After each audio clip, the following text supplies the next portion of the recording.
मुझे आप प्राउडली से कि मैं एक एमबीबीएस स्टूडेंट हूँ, लेकिन उससे भी पहले, उससे भी ज़्यादा जो है वो प्राउडली मैं ये कह सकती हूँ कि मंजिल को पाने के लिए मैंने कुछ बहुत ज़्यादा फेलियर्स फेस किए। और मैं इस वजह से ये प्राउडली कह सकती हूँ क्योंकि मुझे जो मेरे फेलियर्स ने सबक सिखाया और जो कुछ मैंने अपने फेलियर से सीखा वो कुछ कम नहीं था।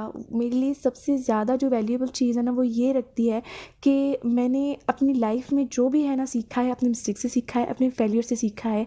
और जो इंसान अपने फेलियर से सीखता है ना वो एक ना एक दिन अपनी मंजिल को ज़रूर पाता है। लेकिन बिफोर मैं ये कह रही हूँ आपको कि मैंने अपने फेलियर्स को फेस किया और मैं प्राउडली कह सकती हूँ कि यार मैंने इम्प्रूव किया, उसके बाद जो है वो मेरी सिलेक्शन हुई। तो मैं ये क्यों कह सकती हूँ, प्राउडली क्यों कह रही हूँ, इसके लिए हमें जाना पड़ेगा 4 साल पहले की बात। क्या हुआ मेरे साथ कि मेरी भी कुछ अरमान थे, मेरे भी उसी वक्त यही ख्वाब थे उस एंट्री टेस्ट वाले दिन कि आज जो इतने ज़्यादा लोग आए हैं एंट्रेंस टेस्ट देने, शायद मेरी भी इसमें सिलेक्शन हो जाए। मेरे माइंड में शायद था, कंफर्म नहीं था कि मेरी होगी कि नहीं होगी। और जब आप के माइंड में, जब आपके ड्रीम्स के बीच में शायद आ जाता है ना, तो ये बात तो कंफर्म है कि 99% वैसा ही होता है जैसा आप सोच रहे होते हैं और जैसा उस वक्त आपके दिमाग में चल रहा होता है। तो मेरे साथ भी यही हुआ। मुझे जो आउटपुट देना चाहिए था उस वक्त, मैं वो अपना आउटपुट दे नहीं पाई उस टेस्ट में। एंड ये हुआ कि मेरी इतनी अच्छी परसेंटेज नहीं आई कि मैं उस साल सेलेक्ट हो पाऊँ। जब मैं घर वापस आई तो जब आप टेस्ट के वापस आ जाते हो ना तो आपको अंदाज़ा 50-50 हो जाता है आपको कि आपकी सिलेक्शन होगी या नहीं होगी। तो मेरे साथ भी कुछ यही था, इस डर के मारे कि कहीं घर वालों को पता ना चल जाए कि मैं अपनी अच्छी टेस्ट नहीं दे पाई और मेरी सिलेक्शन नहीं होगी इस साल। तो मैंने 3 दिन तक की वगैरह चेक नहीं की।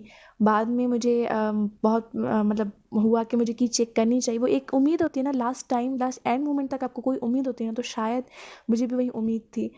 सो जब मैंने की चेक की, मेरी मार्क्स बहुत ज़्यादा कम थी, इतनी कम थी कि शायद मेरी बीडीएस में भी लास्ट सीट नहीं जाती। सो देन वही होता है कि जब एक ड्रीम रख कर आप मेहनत करते हैं, एक ड्रीम रख कर आप दिन रात उसके बारे में सोचते हैं, आप ख़ुद को इस ड्रीम में इमेजिन करते हैं कि वो चीज़ आपको मिल गई जिसके लिए आप मेहनत कर रहे हैं। जब वो एंड मोमेंट पे जो वो आपको चीज़ नहीं मिलती ना, ऐसी फीलिंग होती है कि यार मेरी लाइफ में अब कुछ बचा ही नहीं। मेरे साथ भी कुछ ऐसा ही था। मुझे ऐसा फ़ील होने लगा कि शायद मेरी लाइफ में अब कुछ बचा ही नहीं, ना कोई उम्मीद है मेरी लाइफ में और ना कोई अब सपना बाकी बचा है। बहुत ज़्यादा ये टेंशन थी उस वक्त कि अब घर वालों को कैसे फेस करूँगी, क्योंकि दिल तो आपका टूटता है, दुख तो आपको बहुत ज़्यादा होता है, लेकिन सबसे ज़्यादा जो फ़िक्र होती है ना वो आपको लोगों की होती है कि मतलब लोग क्या मुझे कहेंगे, लोग मुझे ताने देंगे, मुझे टोंट करेंगे, मुझे जो है वो अपनी जो है वो नेगेटिव बातों का शिकार बनाएंगे, ये सब कुछ बातें। जब मैं रूम से बाहर निकली और मैं इतनी घबराई हुई थी कि मैं टेंशन के बारे में कुछ कह भी नहीं पा रही थी, बस मैं रोई जा रही थी, रोई जा रही थी। तो सब लोग समझ गए कि इसकी मार्क्स बहुत कम है और इस दफ़ा इसकी कोई सिलेक्शन नहीं होगी। तो सब रिलेटिव ने आके जो है ना वो मुझे टोंट करना शुरू। बस लोगों को क्या होता है ना कि एक मौका चाहिए होता है आपको आपकी कमज़ोरियों पे बात करने का, आपको डिमोटिवेट करने का। उन्हें हमेशा हमेशा जो है ना वो मौके की तलाश में होती है, स्पेशली आपके रिलेटिव्स। उसके बाद जो है मेरे सिबलिंग्स ने भी मुझे बहुत डाँटा, मतलब अम्मी वगैरह सब लोगों ने ना मुझे बहुत किया। मैं इतनी डिप्रेस्ड हो गई, इतनी ज़्यादा डिप्रेस हो गई कि मैंने जो है ना वो शीट फाड़ दी, पूरी की पूरी शीट मैंने फाड़ के, मैंने फेंक के मैं रूम के अंदर चली गई। पूरा हफ्ता मेरा यूं ही गुजरा कि मैं रूम से बाहर निकली और मुझे ऐसा ही फील होने लगा कि मैं डिप्रेस होती चली जा रही थी। देन आई फाइनली रियलाइज़ कि देखो अब मेरे पास 2 बातें हैं। मैं आईने के सामने गई और मैंने खुद से बात करना स्टार्ट किया और मैंने कहा कि देखो अब मेरे पास 2 ही बातें हैं कि या तो मैं उस कमरे में ही डिप्रेस होके रहती चली जाऊँ, मतलब अपनी ड्रीम्स को छोड़ के मैं पीछे बैठ जाऊँ, मतलब हार मान लूँ मैं, या फिर मेरे पास दूसरा रास्ता ये है कि मैं सबको फेस करना सीखूँ, अपने फेलियर्स को एक्सेप्ट करूँ और आगे बढ़ना सीखूँ। क्योंकि मैंने ये बात अपने माइंड में लाई कि अगर मैं आगे बढ़ती हूँ तो उसमें मेरा ही फ़ायदा है। मतलब कुछ ना कुछ मुझे अपने ड्रीम तक पहुँचने का या मेरा कुछ करियर बन सकता है, इसके चांसेस हैं। लेकिन अगर मैं हिम्मत नहीं करूँगी और अगर मैंने यहीं पर गिव अप कर दिया तो मेरा एक अच्छा करियर होगा, इसकी कोई गारंटी है नहीं और कोई चांस ही नहीं बनता कि मेरा कोई अच्छा करियर हो अगर मैं हार मान के बैठ जाऊँ तो। तब मैंने अपने आप से खुद से कहा कि तुम्हारे पास 5 मिनट हैं, तुम्हें रोना है तुम रो लो, तुम्हें अपना पास याद करना है कर लो, तुम्हें वो फेलियर वाली फीलिंग आनी है आने दो, लेकिन सिर्फ 5 मिनट तक। क्योंकि इस 5 मिनट के बाद तुम्हें वो सब चीज़ें भूल जानी है जो कुछ तुम्हारे साथ कोई दुख हुआ है या तुम्हें कोई तकलीफ हुई है। इस बात से तुम्हें अपना पास भूल जाना चाहिए, क्योंकि जब तक आप अपने पास को छोड़ के प्रेजेंट में नहीं आ जाते ना, तो तब तक आपको उस पास का गम, मतलब आप उस पास के गम को ओवरकम नहीं कर पाते। देन मैंने 5 मिनट में रोई, चिल्लाई, जितना कुछ मुझे करना था अपने पास को लेकर, अपने फेलियर्स को लेकर जितना मुझे रोना था मैं रो ली। लेकिन 5 मिनट के बाद मैंने कहा बस हो गया। बहुत रो लिया, बहुत सुन ली लोगों की बातें, बहुत सह लिए ताने, बस अब मेरा वक़्त है। अब मुझे कुछ करना है, क्योंकि अगर इस साल भी जो ये साल भी अगर मैंने रोने-धोने में लगा दिया, तो इस साल भी मेरा कोई करियर नहीं बनने वाला और मेरा ये साल भी रह जाएगा। तो मुझे हिम्मत करनी चाहिए, मेरे पास एक चांस है आगे बढ़ने का और मुझे इस चांस को गँवाना नहीं चाहिए। मुझे इम्प्रूव करना चाहिए अपनी मिस्टेक्स को, उन सारी बातों को। देन मैंने डायरी ली और मैंने अपनी डायरी में वो सारी मिस्टेक्स लिखी जो मैंने फर्स्ट अटेम्प्ट को देने में की हुई थी, और उसके साइड से मैंने वो सारे सॉल्यूशंस लिखे। मैं फेल होने के बाद जनवरी 2018 जब मैं रावलपिंडी की हॉस्पिटल, आर्मी हॉस्पिटल में जब मैं गई, विज़िट करने से पहले मुझे ये थॉट्स होते थे मेरी फ़ील्ड के बारे में कि मेरी फ़ील्ड बड़ी बोरिंग है और डॉक्टर्स की लाइफ बड़ी बोरिंग होती है। लेकिन जब मैं वहाँ, मुझे कोई इतनी ज़्यादा मोहब्बत नहीं थी अपनी फ़ील्ड से, बस मैं ये सोच कर चल रही थी कि मेरी अम्मी का ख्वाब है मुझे पूरा करना, दैट्स ऑल।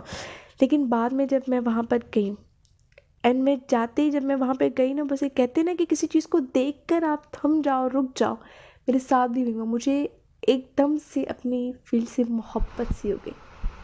मैंने कहा वाह यार, डॉक्टर, एक पैशन सा मुझे हो गया, एक मोहब्बत सी हो गई मुझे अपनी फ़ील्ड से कि बस अब बनना है तो डॉक्टर ही बनना है। कि मुझे उस वक़्त एक बात सी क्लियर सी हो गई कि मुझे अपनी लाइफ़ में बनना है ना, तो मुझे डॉक्टर ही बनना है। और उस वक़्त मेरे दिल ने मुझसे कहा कि मरियम देखना, एक वक़्त ज़रूर आएगा, हम इस चीज़ को मुमकिन बना कर रहेंगे। जब मैं घर वापस आई तो मैंने फ़ौरन से अपनी बुक्स शुरू कर दिए, और मुझे याद है कि वो ज़िंदगी में मेरा पहला टाइम था, ज़िंदगी में पहली बार जो है वो मैंने होल नाइट स्टडी की होगी उस दिन। और उस दिन के बाद मैंने नाइट्स को पढ़ना शुरू किया। मैंने कहा कुछ भी हो जाए ना, मुझे जितनी मेहनत करनी पड़े मैं करूँगी, लेकिन मुझे डॉक्टर बन के रहना है। And that was the day when I passion spark about my field. मैंने उसी कॉन्फिडेंस के साथ मैंने ज्वाइन किया, जिस कॉन्फिडेंस के साथ एक फ्रेशर जो है वो कोचिंग्स ज्वाइन करता है, मेहनत करता है, पढ़ाई करता है। मैंने ये बात उस पूरे साल के दौरान मैंने एक दफ़ा भी अपने माइंड में ये बात नहीं लाई कि मेरी पहली दफ़ा नहीं हुई तो शायद इस दफ़ा भी नहीं होगी, नेवर एवर। मैंने हमेशा अपने दिमाग में ये रखा कि ज़िंदगी ने मुझे एक मतलब वक्त ने मुझे एक सेकंड चांस दिया है, सो आई शुड टेक मतलब मुझे पूरा इसका बेनिफिट लेना चाहिए और मुझे इसे सही तरीके से इस्तेमाल करना चाहिए। लोगों का काम था मुझे टोंट करना, मुझे डिमोटिवेट करना, लेकिन जब लोगों ने देखा तो इसको कोई असर पड़ने वाला नहीं है, क्योंकि मेरा फोकस जो था वो बस मेरे गोल पे था। अगर मैं फोकस करती लोगों के बातों पर तो शायद हाँ, मैं आज उन लोगों में से होती जो गिव अप करके जो है वो बैठ जाते हैं, जो समझते हैं कि बस अब मेरी ज़िंदगी में अब कुछ बाकी बचा नहीं है। बचा है, बिल्कुल बचा है, ज़िंदगी है, ज़िंदगी चलते रहने का नाम है और रुक जाने का नाम नहीं। तो बाद में मैंने मेहनत की एंड मैंने अपनी उन सारी गलतियों को इम्प्रूव किया, और फाइनली एक जो बात जो मैंने की अपने दिमाग में वो ये थी कि मुझे सिर्फ अपनी स्किल्स को बेटर बनाने की ज़रूरत नहीं थी, मुझे अपनी मेंटल हेल्थ को भी जो है वो इम्प्रूव करना था। मैं रोज़ाना दिन के 15 मिनट निकालती सिर्फ इस चीज़ को जो है विजुलाइज़ करने में, अब डॉक्टर बन चुकी हूँ और मेरी सिलेक्शन हो गई है। ये रोज़ाना के 5 मिनट मुझे इतना कॉन्फिडेंस देते थे, और ये बात इमेजिन करना मुझे इतना इतना इतना स्ट्रॉन्ग बना देती थी, इतना कॉन्फिडेंस देती थी कि मुझे लोगों की बातें कोई असर नहीं करती थी, मतलब लोगों के ताने मुझे कोई असर नहीं करते थे। और मुझे जो है वो एक कॉन्फिडेंस आ जाती थी, कि हिम्मत आ जाती थी कि अगर मैं विजुलाइज़ करने की हिम्मत रख सकती हूँ ना, तो मैं सच में भी करने की हिम्मत रख सकती। आपकी कामयाबी के पीछे आपके पेरेंट्स का बहुत बड़ा हाथ होता है। सिर्फ ये नहीं होता कि आपके पेरेंट्स आपको दुआएं दें, बल्कि ये भी होता है कि वो आपको स्ट्रॉन्ग बनाएं, आपको हिम्मत दें। जब मेरी सिलेक्शन नहीं हुई थी तो मेरी मॉम ने ये नहीं कहा कि रो लो बेटा मैं कंधा दे दूँगी, रो लो बेटा मैं तुम्हें जो है वो चुप करा लूँगी। नहीं, मेरी मम्मा ने मुझे कहा कि कर लिया जो तुम्हें करना था, अब हो गया जो होना था, अब तुम्हें मेहनत करनी है और तुम्हें करके रहनी है। मेरी मम्मी क्या करती थी कि जब वो मुझे देखती थी कि मैं पढ़ाई पे ध्यान नहीं दे रही है वो, तो वो एक फ़नी सी चीज़ करती थी। वो क्या करती थी मुझे कि मेरी मोबाइल लेके चली जाती थी वो, और रिमोट भी हाथ से जो है ना वो मेरे से लेके चली जाती थी, और वो बाहर से जो है ना वो डोर लॉक कर देती थी। वो कहती थी कि जब तक जो है वो तुमने इतना चैप्टर या इतना पोर्शन कंप्लीट नहीं किया, या फिर तुमने जो है वो इतने पास पेपर या इतनी देर तक पढ़ाई नहीं की, या तुमने सही तरीके से चीज़ नहीं की, तो तब तक ये दरवाज़ा नहीं खुलने। पहले मुझे बहुत बुरा लगता था कि मेरी मम्मा का मुझे डांटना कि चलो टीवी नहीं देखो, चलो ये काम नहीं करो, जाके पढ़ाई करो, ये करो। तो मुझे पहले ये बहुत बुरा लगता था।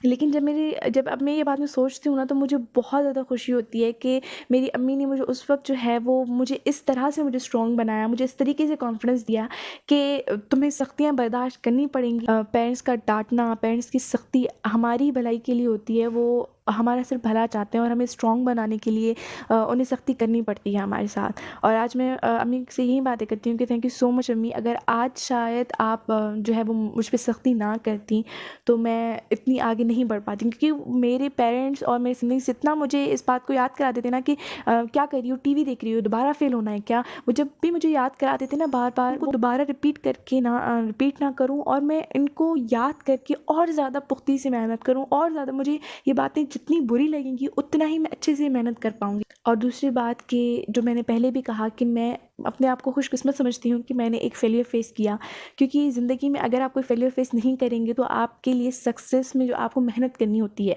उसके लिए जो मोटिवेशन चाहिए होती है ना, वो बेस्ट मोटिवेशन आपके फेलियर्स होते हैं। जब जब आप अपने फेलियर्स को याद करते हैं ना, तो आप में एक और ही मोटिवेशन आ जाती है, एक अलग ही बात आ जाती है कि नहीं, देखो अगर मैंने इस दफ़ा मेहनत नहीं की तो मैं जो है वो पिछली बार की तरह फेल हो जाऊँगा, अगर मैंने ये मिस्टेक्स दोहराई तो मैं पिछली दफ़ा की तरह फेल हो जाऊँगा। और जब भी मुझे लोग टॉन्ट करते और मुझे चिढ़ाते, तो मैं बस उसको ये बात समझाया करती थी कि सब्र करो, इन्नल्लाह मअस-साबिरीन, कि बेशक अल्लाह सब्र करने वालों के साथ है। और मैं ख़ुद को ये बात कहती थी कि कहने दो जो ये कहते हैं, आज इनका वक्त है, इनका मुंह मेरी कामयाबी बंद करेगी। आज वही लोग जो मुझे टॉन्ट करते थे, मुझे चिढ़ाते थे, आज वही लोग मुझे डॉक्टर कहते हैं। आज मैं जो कुछ भी हूँ ये अल्लाह का करम है, उसकी उसने मुझे इज़्ज़त दी, मुझे कामयाबी दी। मैं जब भी कमज़ोर पड़ा करती, मुझे हमेशा सूरह आल इमरान की आयत मोटिवेशन देती कि जब भी तुम किसी काम को करने का इरादा रखो तो अल्लाह पे भरोसा रख के उठ खड़े हो जाया करो और उसकी रस्सी को मजबूती से पकड़ो, क्योंकि बेशक अल्लाह लोगों की उम्मीदों को नहीं तोड़ता, आपके भरोसे को नहीं तोड़ता। अल्लाह ताला हमेशा आपको थामता है और आपकी उम्मीदों को पूरा करता है। Today I have a beautiful story to tell you just because of my failures. आपने भी अगर फेलियर्स फेस किए हैं तो हिम्मत कीजिए, आगे बढ़िए और इस बात पे यकीन रखिए कि कभी आपके पास भी एक शानदार कहानी होगी अपनी जर्नी को सुनाने की।